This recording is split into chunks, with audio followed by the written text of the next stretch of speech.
pikiran-pikiran nakal atau pikiran-pikiran jahat Arik ini mulai muncul. Arik ini mengajak temannya untuk melakukan perbuatan nakal.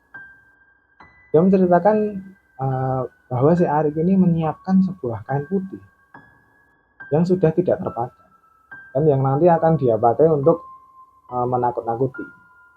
Jadi ceritanya di sini ini Arik ini akan menyamar menjadi pocong. Di sini sebenarnya Arik ini agak kaget dan bicara. Katanya takut, tidak mau ikut. Tapi yang di sebelahnya ini, diajak bicara ini diam saja.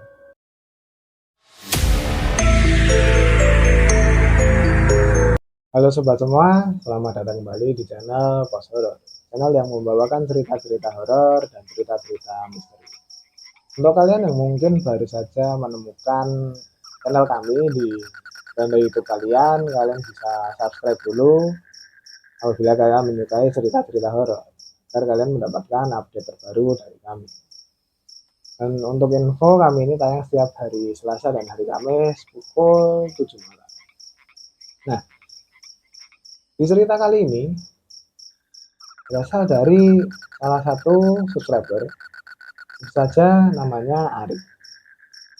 Jadi si Arik ini mempunyai pengalaman horornya ketika ia masih kecil. Dan pengalaman horor yang dialami Arik ini dialami bersama teman-temannya waktu dulu ketika ia masih bersekolah di sekolah dasar. Dan kalau tidak salah, si Arik ini bilang kalau waktu itu dia sedang berada di kelas 6 SD. Arik ini menjelaskan kalau dia dulu bisa dibilang anak yang ya cukup nakal. Nah, namun ada atau kenakalan yang bisa dibilang cukup parah dan sekaligus menjadi malapetaka juga buat si Arik ini. Nah, jadi begini, pada suatu malam si Arik ini sedang berkumpul bersama teman-temannya. Lebih tepatnya di Bada Isya. Waktu itu mereka ini sedang main petasan yang cara mainnya adalah petasan tersebut disulut lalu dilempar ke rumah orang lain, yang menjadikan otomatis suara ledakan tersebut akan terdengar sangat kencang tergantung rumah siapa yang beruntung yang terkenal petasan itu. Jadi Arik dan teman-temannya ini main lempar petasan sambil lari-lari hingga pada suatu ketika mereka ini istirahat. Nah, saat istirahat, pikiran-pikiran nakal atau pikiran-pikiran jahat Arik ini mulai muncul. Arik ini mengajak temannya untuk melakukan perbuatan nakal. Jadi di sini Arik berencana ingin menakut-nakuti orang yang pulang dari masjid sesudah sholat isya. Karena di waktu itu penerangan masih minim, jadi jalan untuk ke surau atau ke masjid ini cukup gelap. Nah, karena teman-temannya ini memang sama-sama nakalnya atau sama-sama satu pemikiran, satu frekuensi dengan si Arik ini, maka otomatis tidak ada yang menolak ajakannya si Arik ini. Nah, setelah itu pun mereka bubar setelah mendiskusikan itu. Dan di malam harinya Arik ini bersiap-siap. Dia menceritakan bahwa si Arik ini menyiapkan sebuah kain putih yang sudah tidak terpakai dan yang nanti akan dia pakai untuk menakut-nakuti. Jadi ceritanya di sini ini Arik ini akan menyamar menjadi pocong. Nah, setelah semua persiapan sudah siap, disiapkan oleh Arik ini, akhirnya Arik pun tidur. Tibalah esok harinya, Arik kumpul lagi dengan teman-teman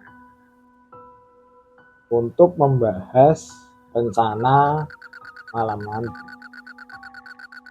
Nah, tidak disangka-sangka ternyata ada dua orang teman Arik yang tiba-tiba menolak itu dan mau langsung pulang saja setelah isya itu, karena mereka ini bilang mereka merasa takut. Di sini Arik ini sudah memaksa, bahkan sampai mengata-ngatai mereka ini sebagai penakut. Namun tetap mereka ini tidak ingin ikut. Nah, di sini bodohannya si Arik ini bisa dibilang, bodohan Arik ini adalah tidak membatalkan rencananya itu, melainkan tetap sesuai rencana, yaitu menakut-nakuti orang itu, walaupun Arik ini cuma sendirian. Dan singkat cerita, malam hari pun masuk waktu Isya, Arik pun langsung berangkat ke masjid. Nah, tapi Arik ini berangkat ke masjid bukan untuk sholat Isya, melainkan untuk bersembunyi di semak-semak, sambil dia ini sudah membawa kain yang sudah dia siapkan dari rumah. Dan menujulah Arik ini ke tempat persembunyiannya itu, semak-semak itu. Setelah sampai di sana, Arik pun mempersiapkan peralatannya yang dibawa itu, lalu memakai kain itu di kepalanya dengan harapan dia ini bisa menyerupai pocong dan bisa membuat takut orang-orang yang pulang dari masjid nantinya. Waktu itu diceritakan orang-orang sedang melaksanakan sholat Isya. Itu Arik pun menunggu. Nah, ketika Arik menunggu ini, tiba-tiba ada yang menyusul Arik dan langsung diam di sebelahnya. Jadi ketika menunggu, tiba-tiba ada yang datang lalu diam di sebelah Arik. Di sini sebenarnya Arik ini agak kaget dan bicara. Katanya takut, tidak mau ikut. Tapi yang di sebelahnya ini, diajak bicara ini diam saja, tidak menjawab. Rupanya awalnya Arik ini mengira bahwa yang tiba-tiba datang dan diam di sebelahnya ini adalah temannya. Tapi setelah ditanya terus dan tidak menjawab, Arik ini di sini timbul keraguan. Oh, jangan-jangan ini bukan temannya. Karena sebenarnya pakaian yang dipakai oleh anak yang di sebelah Arik ini, Arik tidak pernah lihat. Bukan seperti pakaian teman-teman. Di sini Arik pun bicara lagi. Pokoknya nanti kita kagetin mereka habis sholat Isya. Kamu tunggu apa-apa. Namun anak yang di sebelah Arik ini tetap diam saja. Nah, di sini nih ternyata Arik menceritakan Arik sempat merasa kesal dan terus ngomel-ngomel, sehingga terus mengata-ngatai anak itu karena anak yang di sebelah Arik ini diam saja.